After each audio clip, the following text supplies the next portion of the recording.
How are you at knowing exactly what you need in any given moment? This may sound silly, but really, how tuned in are you to what you really need and not what you think you need or think you want? Or put another way, what you think you should be doing in any given moment. Many of us get swept away by the day and how we think we should be functioning. When the workday comes to a close, we're a little dizzy thinking about what happened, right? And if that has happened to you on these days, if you're honest with yourself, you probably also realize you put your needs, be they physical, mental, or emotional needs, on the back burner to get through the day. This would be something you could easily recover from if it happened once in a blue moon. However, if busy days are your normal and you don't regularly check in with yourself to determine what you need, this episode is perfect for you.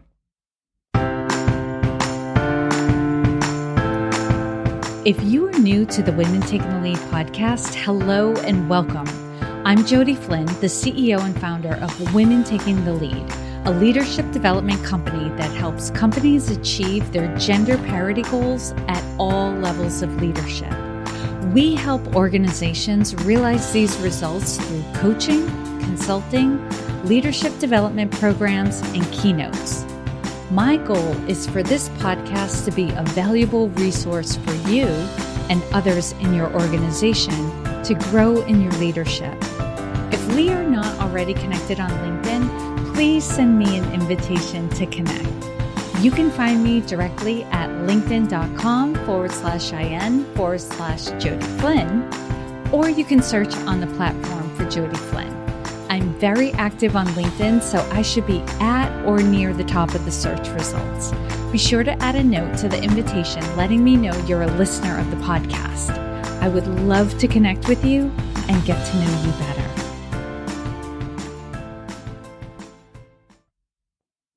This episode has come about because of a conference I attended last week.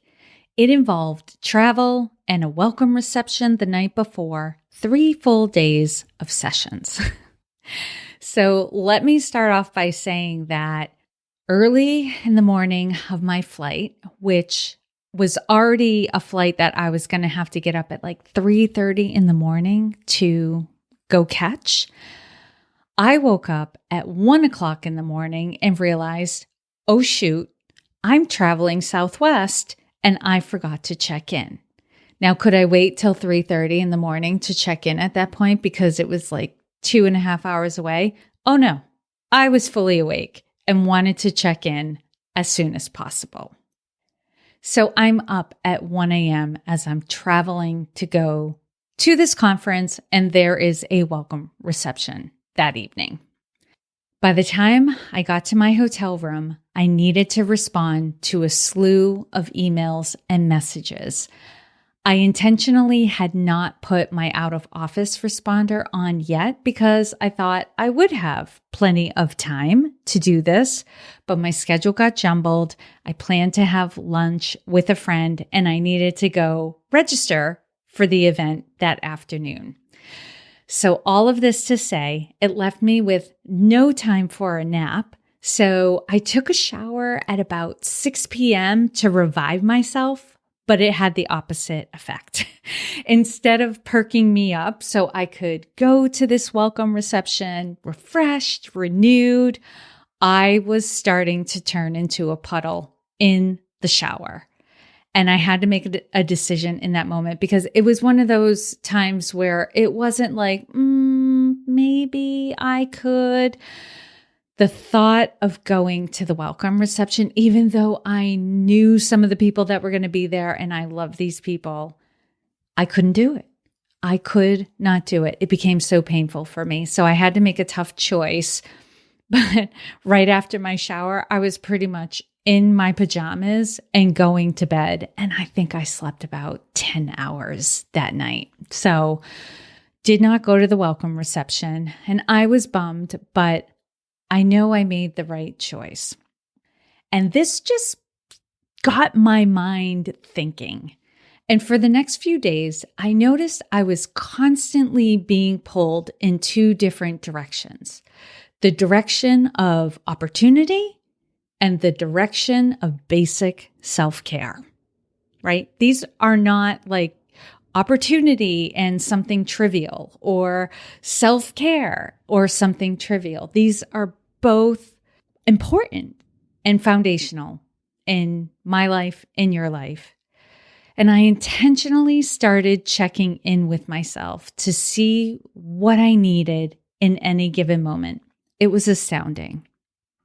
What I needed ran the gamut based on how I was feeling physically, mentally, and emotionally. And that shifted dramatically throughout the day. What I needed ranged from water to conversation, absolute quiet and stillness, to a walk out in the warm air. There was a polarity of needing to engage and be a part of what was going on to needing to withdraw, to think, reflect, and rest. I followed the flow of what I needed, and at the end of the conference, I had no regrets. I learned what I needed to learn, made connections with people I needed or wanted to connect with, and I returned to my home feeling healthy and well.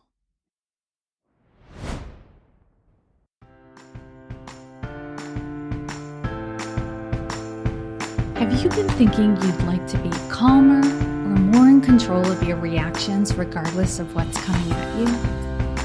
Mental fitness is your capacity to respond to life's challenges with a positive rather than a negative mindset. It impacts your peace of mind and wellness, your peak performance, and the health of your relationships. Positive intelligence is an operating system that increases your mental fitness and impacts all areas of your life. I have an upcoming webinar in which you'll hear about the science and research behind positive intelligence and the specific areas it impacts. You'll learn the 3 core muscles that are at the root of mental fitness. You'll discover the 10 internal saboteurs that might hijack your best efforts. Identify 5 sage powers within you that can overcome any challenge you're faced with. And you'll experience a practice that will enable you to intercept a saboteur hijacking and increase your self-command. If being calmer or more positive interests you, I invite you to join me to explore positive intelligence and the difference it could make for you. To register for this webinar, go to womentakingthelead.com/webinar. That's womentakingthelead.com/webinar, and share it with a friend.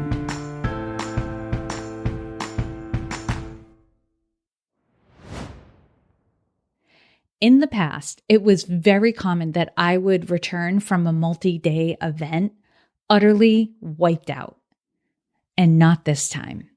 I tapped into this when I did the Positive Intelligence program, and now I want to apply this even more to my day-to-day. I'm going to shift my attention onto you now to show what this would look like should you want to take this on for yourself. Taking frequent mini breaks throughout the day might be a new thing for you. If it is, you're going to need some support in the form of reminders to stop what you're doing to check in with yourself. Now, that reminder, is it a sticky note on your computer, a time block on your calendar, or an alarm on your phone? What would work best for you? And those are just 3 options. You may have something in your system that works even better for you. Then get into the moment by getting into your physical senses. Take a few deep breaths, rub your hands, flex your feet, and wiggle your toes. Listen for the sounds around you. What sounds are far away from you? How about the sounds nearest you? What physical sensations do you feel in your body?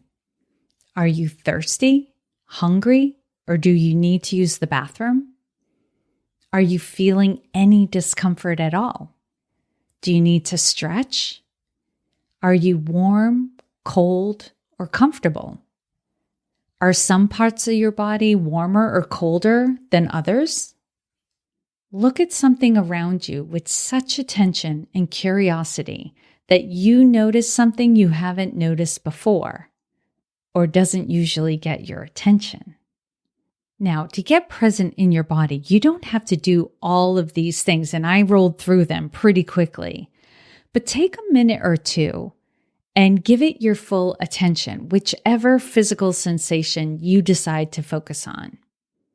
If you do, you'll notice a shift, a relaxing of your muscles, and a feeling of being in your body rather than being in your head or scattered. Next, ask yourself, what do I need in this moment? If you asked yourself that question 20 different times, it's likely you would have 20 different responses. That's normal because our needs shift. Try it now. Get present in your body and answer the question, what do I need right now? And maybe you just need to get up and shake it off a little bit. Go fill your water glass, go use the restroom. Take a few deep breaths, review some notes to remind yourself what points you want to make in a meeting, right? What you need is going to be different every time. The hardest part will be giving yourself permission to get out of autopilot and potentially change how you plan to spend your time to give yourself what you need. You may realize you need something that wasn't on the schedule. And will you give yourself the permission to have it? An added bonus of this practice is you'll start to be able to anticipate your needs better going forward. I'm nearly 49 years old, and over the years, I've gotten pretty good at identifying and anticipating my rhythms. This practice brought it to the next level. And with the winter holidays on the horizon, it can only help navigate any tricky situations to know what it is you're going to need to keep your wits about you and enjoy the time you'll spend with friends and family. Another funny thing to share, I was on a group call today and we were talking about sometimes the bad behavior in adults is comparable to a toddler. And the reason why toddlers have meltdowns is because they either tired, they're hungry, or they don't know how to communicate what they need. Adults are no different. So you don't want to get yourself in a situation where you are coming at it like a toddler, right? So I'm curious to know, wrapping this all up, what are some things that you know you'll need to not only be at peak performance, but to stay healthy and well in any given situation or time period? Head over to LinkedIn to share the post that corresponds with this episode. And if your last promotion had you experiencing and confronting challenges you haven't faced before, or there's an expanded role on your horizon, consider working with me. I would love to support you through this transition, help you get your bearings and feeling confident in your leadership once again. You can find a link to schedule a time to chat with me in the episode description. If you're listening through a mobile device, that link will be in your podcast app. If you are listening through the Women Taking the Lead website, the link will be toward the bottom of the episode webpage. As always, I hope this was of value to you, and here's to your success.